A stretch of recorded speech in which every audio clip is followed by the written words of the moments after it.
Ini smartphone Moto terbaru di akhir tahun 2025.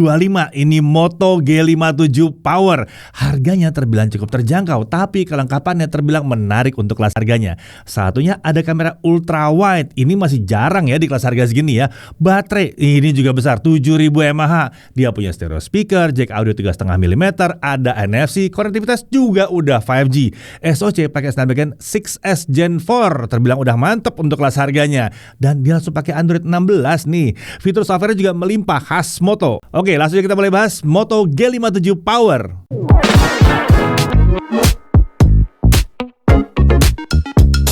Ya, Moto G57 Power. Smartphone ini disebut sebagai iterasi dari Moto G45 dan tentunya diposisikan di bawah Moto G67 Power. Jadi kurang lebih udah tahu lah ya harganya di kisaran berapa ya. Smartphone ini tampaknya juga jadi yang terakhir di bawah Moto masuk resmi ke Indonesia di tahun 2025. Seru ya. Di tahun comeback mereka ke Indonesia, Moto sudah bawa cukup banyak smartphone. Kalau kalian rajin ikutin review kami, harusnya udah tahu lah ya ada smartphone Moto apa aja yang hadir resmi tahun 2025 ini.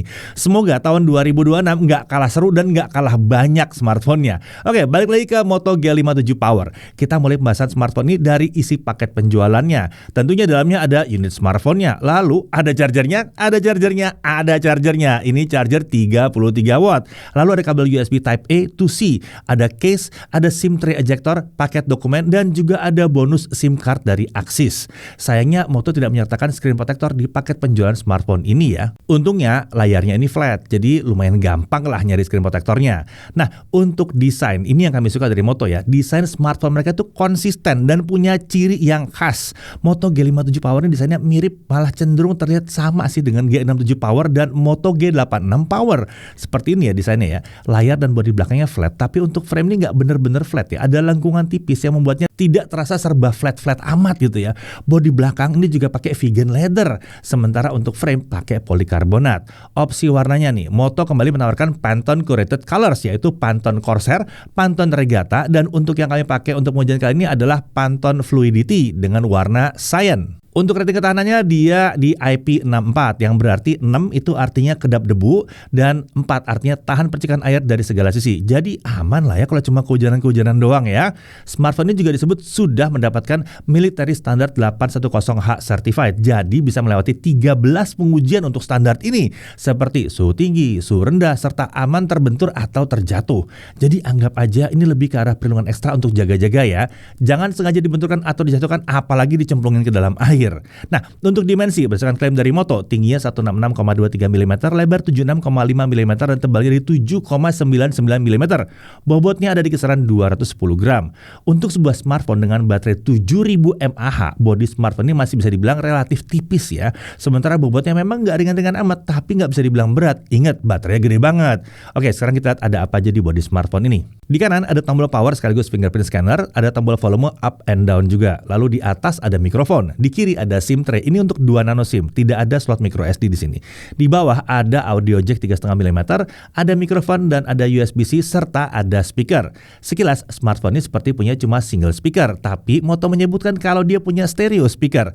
Apakah earpiece-nya juga berfungsi sebagai speaker? Nanti kita coba ya. Nah, beralih ke sisi depan, ini adalah layar 6,72 inci panel IPS. Resolusinya Full HD Plus 2400 x 1080 pixel. Refresh rate up to 120 Hz adaptif. Dan menariknya, ini bukan 120 yang turun ke 60 Hz doang. Saat kami coba, refresh rate bisa turun ke 30 Hz kalau tidak ada aktivitas di layar. Sayangnya kalau kita pakai buat nonton konten 30 fps, refresh layarnya masih belum bisa turun sampai 30 Hz. Dia masih ketahan di 60 Hz aja. Nah, untuk brightness layarnya kita dapat sekitar 530 nits untuk kondisi indoor. Sementara untuk simulasi outdoor bisa mencapai kisaran 1000 nits. Ini kurang lebih sudah sesuai dengan klaim dari Moto. Dan ini sudah mumpuni untuk penggunaan di luar ruangan di siang hari, di bawah terik matahari udah oke. Nah, untuk color gamut, smartphone ini punya 2 mode warna, yaitu Vivid dan Natural. Untuk mode Vivid, gamut coverage ada di kisaran 97,5% sRGB dengan gamut volume di 109% sRGB. Sementara untuk mode Natural, terlihat Moto mencoba membuat gamut volume sedekat mungkin dengan gamut coverage untuk sRGB. Di sini gamut coverage sedikit turun ke 91,2% sRGB dengan gamut volume di 93,9% sRGB. Tapi walaupun ada penurunan persentase, bukan berarti layar jadi terasa nggak berwarna ya. Tetap terlihat cukup berwarna yang satu nih. Mode Natural ini harusnya akan lebih pas dan digunakan kalau kita mau melakukan tuning warna saat editing foto atau video. Sayangnya belum tersedia mode warna yang lebih menawarkan saturasi warna yang lebih tinggi lagi, misalnya mendekati 100% DCI IP3 atau mungkin yang bablas lah 120% sRGB gitu misalnya. Nah, ini belum ada. Tapi secara umum tampilan warna di layar Moto G57 Power ini sudah akan terasa mencukupi lah untuk sebagian besar pengguna. Termasuk kami juga yang ngujinya. Udah happy lah dengan warnanya ya. Nah, untuk pelindung layar, smartphone ini menggunakan Gorilla Glass 7i. Lalu untuk bezel di sekeliling layar, ini memang belum bisa dikatakan super tipis ya. Bezel bawah layar juga terlihat lebih tebal dari bezel kiri, atas, dan kanan. Layar ini juga disebut mendukung water touch. Jadi walaupun jari kita basah ya, navigasi layar ini masih terasa nyaman, bebas dari gangguan. Kemudian untuk earpiece itu ada di bezel atas layar. Ternyata memang ini berfungsi juga sebagai speaker. Jadi terbukti memang ada stereo speaker di smartphone ini. Kualitas suaranya, nah ini kalian merasa suara yang dihasilkan lebih dominan di mid dengan bass tipis ya, serta treble yang juga tipis, tapi masih cukup rapi kok ini ya. Secara umum ini masih bisa dikatakan mencukupi untuk speaker smartphone di kelas harganya. Bukan yang luar biasa banget, tapi jauh dari kesan sekedar asal bunyi doang ya. Sistem audio smartphone ini juga mendukung Dolby Atmos dengan opsi spatial audio. Tapi dengan konfigurasi dua speaker seperti ini, tentunya kita tidak bisa merasakan bahwa dia tuh yang luar biasa mengelilingi kita. Ya nggak mungkin lah ya. Yang TV aja sulit kok ya kalau pakai dua speaker doang. Kemudian ada juga opsi tuning suara di dalam pengaturan Dolby Atmos ini berupa preset yang bisa kita pilih. Nah, di dalam setiap preset ada juga pengaturan model equalizer yang sudah disediakan. Saat kita mencoba mengutak-atik pengaturan tersedia, opsi model equalizer Brilliant Treble terasa bisa sedikit membantu mendapatkan suara yang bisa menghasilkan kesan yang lebih baik. Tapi lebih baik di sini bukan berarti tiba-tiba suara jadi kelas atas ya, lebih ke relatif lebih rapih dan merata aja. Nah, kalau mau coba tuning equalizer, tersedia juga preset custom dengan setting manual di equalizer. Bisa digunakan untuk sedikit lebih menyesuaikan karakter suara dengan preferensi kita. Nah, untuk volume suara ini bukan yang super lantang, tapi seenggaknya udah mencukupi lah untuk penggunaan pribadi sehari-hari. Lalu ada juga front kamera atau kamera selfie yang ditempatkan di punch hole di area tengah atas layar. Ini adalah kamera 8 megapiksel, bukan f2.0 dan ini fix fokus ya. Perekaman video bisa 1080p 30 fps dan bisa 2K 30 fps. Nah, 2K ini maksudnya QHD ya, 2560 x 1440 pixel. Sayangnya perekaman video 60 fps belum didukung oleh kamera selfie ini. Tapi setidaknya di sini sudah ada opsi perekaman video di resolusi di atas Full HD biasa ya. Beralih ke sisi belakang, sistem kamera utamanya ditempatkan di bump di kiri atas sisi belakang dengan desain yang khas Moto banget. Kamera utamanya 50 megapiksel Sony Lithia 600. Wow, sensornya spesial ya. Bukannya f1.79 dan ini sudah PDAF. Perekaman video sampai 1080p 60 fps atau bisa QHD 30 fps juga. Lalu ada juga ultrawide 8 megapiksel. Iya, ada ultrawide-nya. Bukannya f2.2 fix fokus. Perekaman video sampai 1080p 30 fps dan dia juga bisa QHD 30 fps. Lalu ada juga 2-in-1 flicker sensor dan ada LED flash. Nah, kemampuan kamera di smartphone ini juga didukung oleh Moto AI Photo Enhancement. Untuk fitur-fitur ini lumayan banyak ya, bisa dilihat aja di sini ya. Pro juga ada untuk kamera utama, ultrawide dan selfie, tapi memang hanya untuk foto aja, belum bisa untuk video. Nah, untuk kemampuan lengkap kameranya nanti kita lihat di pengujian kameranya ya. Kita masuk ke spesifikasinya. Untuk SoC, dia pakai Snapdragon 6S Gen 4. Ini SoC yang baru dirilis di akhir tahun 2025 dengan spek yang mirip dengan Snapdragon 7S Gen 2. CPU-nya pakai 4 Cortex A78 2,4 GHz dan 4 core Cortex A55 1,8 GHz. Untuk GPU dia pakai Adreno 710 fabrikasi 4 nanometer. Untuk RAM dan storage cuma ada satu varian ya, RAM 8GB dan storage 256GB. RAM-nya pakai LPDDR4X, untuk storage pakai UFS 2.2. Nah, di sini ada juga fitur RAM boost yang bisa nambahin sampai 16GB. Nah, untuk baterai 7000 mAh silikon karbon. Itu sebabnya bisa lumayan tipis dan lumayan ringan. Dia sudah mendukung charging 30 watt turbo power. Menurut Moto, baterai smartphone ini bisa mempertahankan kapasitasnya tetap di atas 80% battery health sampai 1000 charging cycle. Nah, untuk sensor-sensor ada accelerometer, light sensor, proximity sensor, magnetometer, flicker sensor, dan hardware gyro ada di sini. Konektivitas 5G tentunya bisa, 2G, 3G, 4G, 5G bisa semuanya. Untuk Wi-Fi-nya ini Wi-Fi 5. Sayangnya emang belum support standar Wi-Fi yang lebih modern, tapi Wi-Fi 5 memang jadi masih yang paling umum digunakan di Indonesia saat ini. Jadi ya masih oke lah ya. Untuk Bluetooth versi 5.1 dan support audio codec SBC, AAC, aptX, aptX HD, aptX adaptif, dan LDAC juga bisa. NFC ada di sini. USB tentu bisa OTG. Dan di sini ada FM radio, jadi ada opsi hiburan gratis. Ini bisa digunakan tanpa nyolok headset ke audio jack maupun USB-C.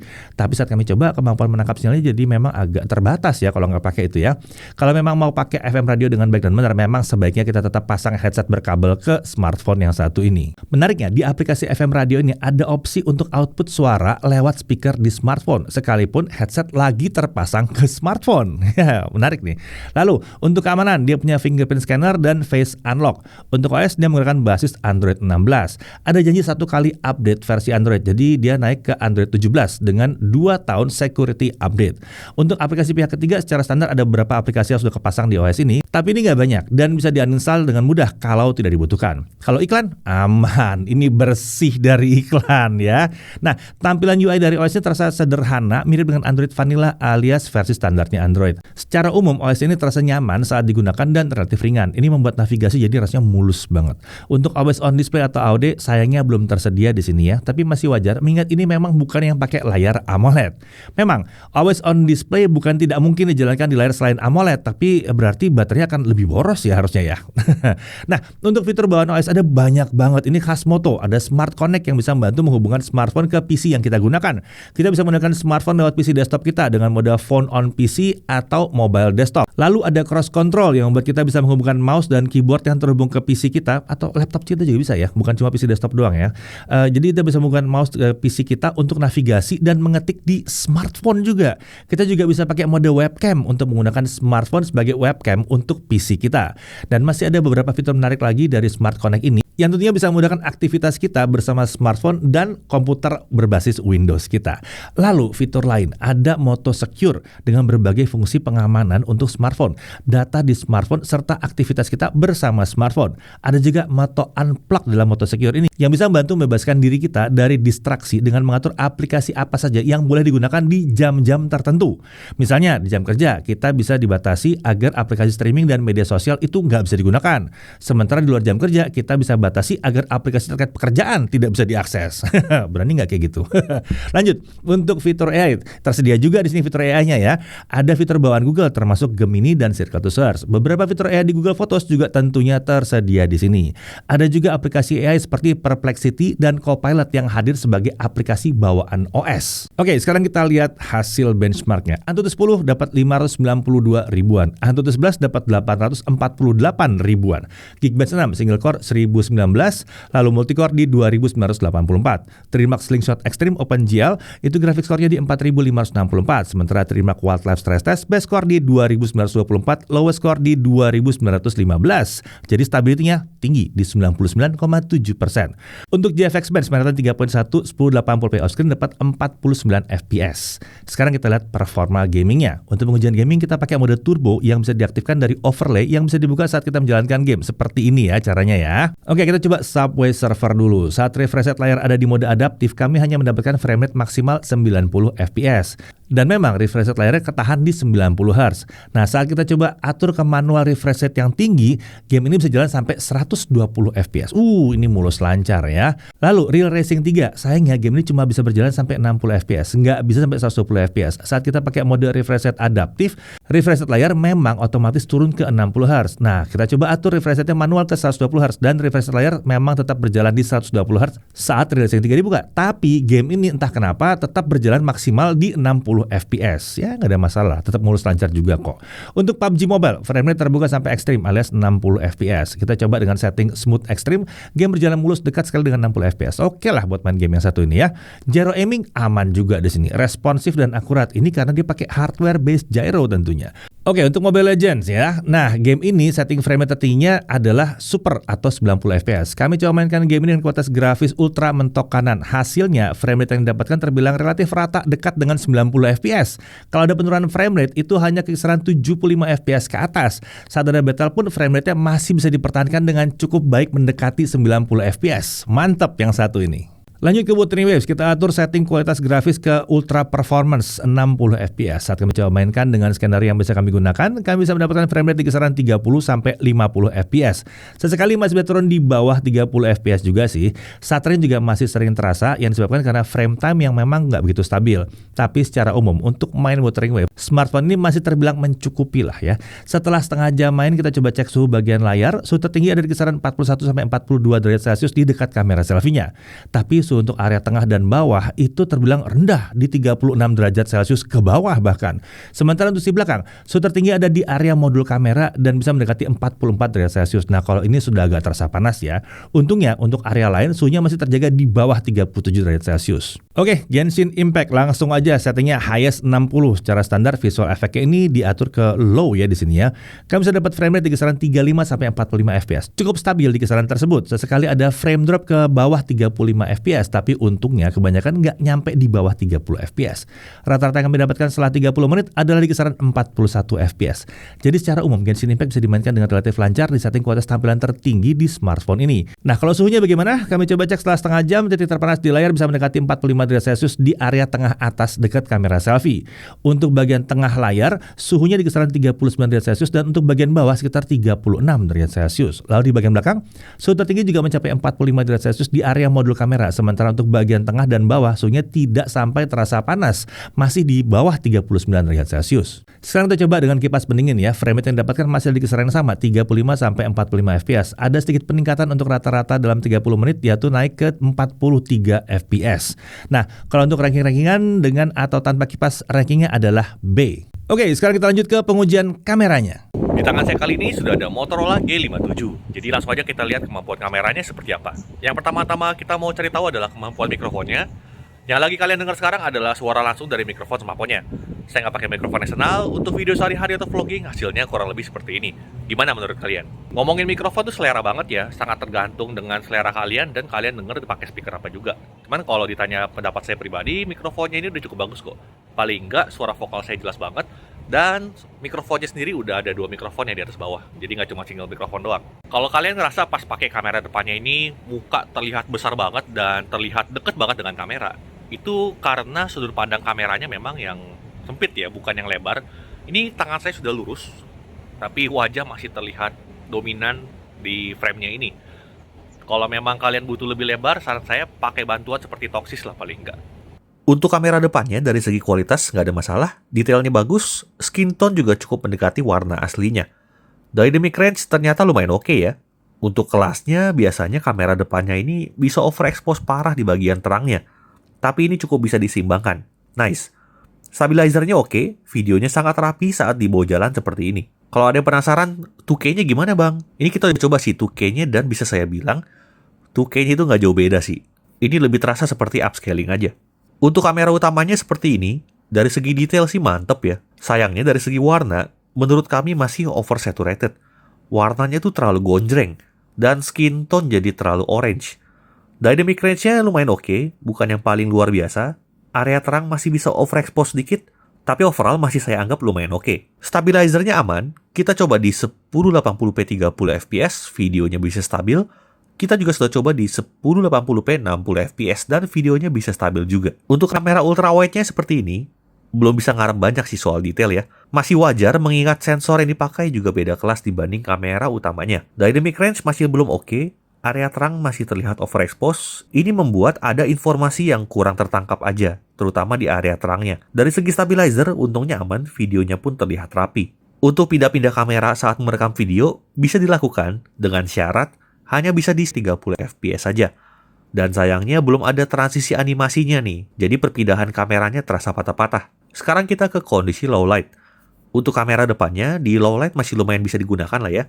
Detailnya memang udah berkurang, gambar juga terlihat soft, tapi yang menarik, gambarnya itu masih terang dan cukup bersih dari noise. Videonya juga nggak terasa ada frame drop di sini. Dari segi stabilizer belum bisa dibilangnya super rapi, jitternya masih bisa terlihat saat dibawa jalan. Sekarang kita ke kamera utamanya. Untuk kamera utamanya sih masih cukup bisa diandalkan lah ya untuk low light. Videonya bisa terang, bersih dari noise, dan detailnya juga masih terjaga. Saat kita coba di 1080p 60 fps, videonya jadi lebih gelap. Dan untuk kelasnya masih bisa kita anggap wajar lah ini. Untuk stabilizernya di 1080p 30 fps, jitternya terasa sekali ya. Solusinya bisa pakai 1080p 60 fps saja. Stabilizer videonya bisa lebih rapi. Untuk autofocus kamera utamanya ini aman ya. Kita sudah coba di kondisi low light sekalipun masih aman. Mau kita pakai 1080p 30 fps ataupun 1080p 60 fps masih aman. Kalau kamera ultrawide-nya seperti ini ya, kalau menurut saya sih ini kurang pas untuk low light. Jadi sebaiknya kalau kondisinya segelap ini pakai kamera utamanya aja. Dari segi foto, karakter warnanya itu masih mirip seperti di video tadi ya. Kamera depannya bagus, kamera ultrawide-nya juga lumayan oke. Kamera utamanya luar biasa, tapi ya itu, warna yang dihasilkan kamera utamanya ini tergolong oversaturated. Untuk kondisi low light, karena ada auto night mode, ultrawide-nya masih bisa terbantu di sini.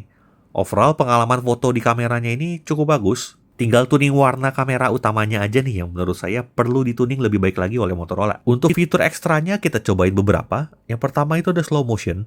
Slow-mo-nya bisa jalan di 720p 120 fps.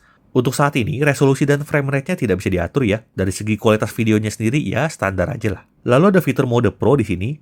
Ini adalah mode manual untuk fotografi. Bisa kita gunakan untuk kamera utama dan ultrawide-nya juga. ISO keduanya bisa kita atur dari 100 sampai 3200. Untuk shutter speed, kamera utamanya itu bisa dari 1/6000 detik sampai 32 detik. Kamera ultrawide-nya bisa dari 1/6000 detik sampai 1/3 detik. Sayangnya mode Pro ini baru untuk foto ya. Untuk video saat ini belum bisa. Fitur berikutnya yang kita coba itu ada dual capture video. Ini mode di mana kita bisa merekam dari dua kamera sekaligus. Kombinasinya itu by default adalah kamera depan plus kamera ultrawide. Entah kenapa untuk sekarang belum ada opsi untuk pakai kamera utamanya. Kurang lebih itu ya kameranya Moto G57. Dari segi hal yang kurang atau perlu ditingkatkan lagi menurut saya ada beberapa sih. Yang pertama itu warna kamera utamanya masih oversaturated. Lalu untuk kualitas kamera ultrawide-nya bisa kita lihat jomplang ya di low light. Kemudian jitter stabilizer-nya itu masih kurang rapi spesifik untuk 30 fps. Terutama di kondisi low light. Dari segi menariknya, kualitas videonya terbilang merata bagusnya ya. Untuk kamera utama dan kamera depannya dua-duanya itu bagus. Lalu dynamic range kamera depannya ternyata lumayan oke ya. Kemudian kamera utamanya masih diberikan 1080p 60 fps. Dan UI kameranya tergolong simple dan mudah digunakan. Overall menurut kami kameranya itu nggak jelek, tapi nggak bisa dibilang yang super impresif juga sih. Mencukupi aja untuk mayoritas pengguna.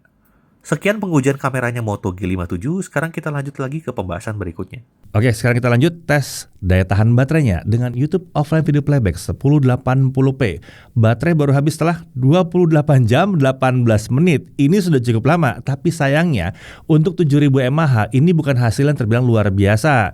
Nggak bisa dibilang kurang juga, 28 jam itu udah termasuk yang lama sih sebetulnya. Tapi coba kita lihat kalau kita nonton YouTube streaming 1080p 30 fps non HDR. Baterai berkurang 4%, tapi selama 1 jam. Jadi ini irit.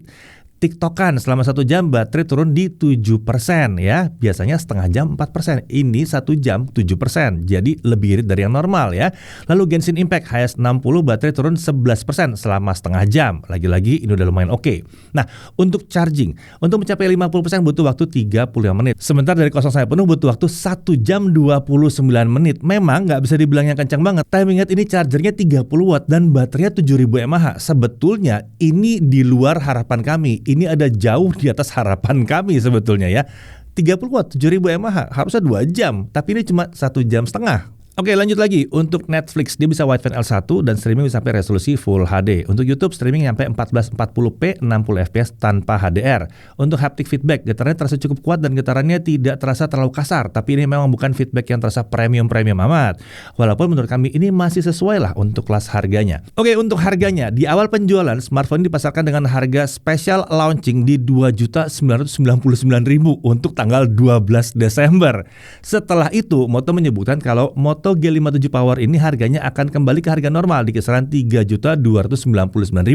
Nah, untuk bonus ada bonus paket data akses dengan kuota sampai 200 GB untuk 1 tahun. Serta ada juga bonus gratis langganan Vision Plus Premium Ultimate serta beberapa partners benefit lain yang kurang lebih seperti ini ya. Bisa dilihat nih ya. Nah, tentunya smartphone ini juga dilindungi garansi resmi selama 1 tahun. Oke, kita sekarang masuk dalam hal yang perlu diperhatikan. Pertama, di sini belum ada dukungan perekaman video 60 fps di kamera selfie ya. Lalu dukungan perekaman video juga sampai resolusi 2K alias QHD aja. Belum sampai 4K, tapi seenggaknya udah di atas Full HD sih ya. Lalu, kita sedikit berharap kualitas suara yang ditampilkan speaker stereonya bisa lebih baik lagi tanpa perlu ada pengaturan manual. Kemudian, buat yang merasa masih butuh pakai micro SD, di sini nggak ada slot micro SD-nya. Lalu untuk WiFi, ini masih WiFi 5. Sebenarnya sih udah mencukupi ya, tapi berasa kurang future proof aja. Lalu update OS, cuma 1 kali update versi Android dan 2 tahun security update. Di kelas harganya udah makin banyak yang punya dukungan update lebih panjang. Untungnya dia start dari Android 16 ya, bukan dari 15. Ya kalau 15 dapat 2 kali update ya sampai 17. Ini kan 16 1 kali update ya nyampe 17 juga. Kemudian sayangnya tidak ada screen protector bawaan dalam paket penjualan. Nah dari sisi kelebihannya, desainnya khas Moto ya, mirip sekali dengan beberapa saudaranya. Keren banget desainnya nih ya. Pilihan warna juga terbilang unik dengan warna-warna Pantone. Lalu layar IPS dengan refresh 120 Hz, tampilan warna juga udah mantep, nggak kurang dan nggak terlalu berlebihan juga. Lalu karena di layar IPS, harusnya layar ini lebih aman dari kemungkinan burn in ya. Lalu berat yang ditawarkan juga mudah memadai untuk penggunaan di luar ruangan. Ada kamera ultrawide juga, satu hal yang masih terbilang ya nggak terlalu banyak di kelas harga segini. Lalu dia juga punya dukungan perekaman video 2K alias QHD. Setidaknya sudah lebih tinggi daripada yang Full HD doang. Kelengkapannya juga menarik ya, stereo speaker, audio jack 3,5 mm, NFC, FM radio masih ada semua. Kemudian walaupun ini nggak luar biasa amat, tapi seenggaknya ada IP rating di sini, IP64 di smartphone ini. Jadi kehujanan nggak takut ya. Lalu mulainya langsung dari Android 16 seperti dibahas tadi. UI juga relatif ringan, nyaman digunakan dan bebas iklan. Fitur khas Moto juga banyak tersedia termasuk Smart Connect dan Moto Secure ada di sini, dan ada beberapa fitur AI yang sudah disematkan dalam smartphone ini. Ya, secara umum Moto G57 Power ini adalah smartphone yang menarik dengan Snapdragon 6S Gen 4-nya dan baterai besar serta fitur-fitur yang lengkap khas Motorola. Ya, selisih harganya dengan varian yang di atasnya memang agak tipis, tapi ini selisih harga resminya. Jadi kalau mau cari yang selisih harga cukup jauh, ya 12 Desember itu ya kesempatannya ya. Ya, secara umum smartphone ini adalah sebuah smartphone all-rounder yang cukup menarik dan sulit untuk dilewatkan. Saya Didi Irfan, Jakarta TV.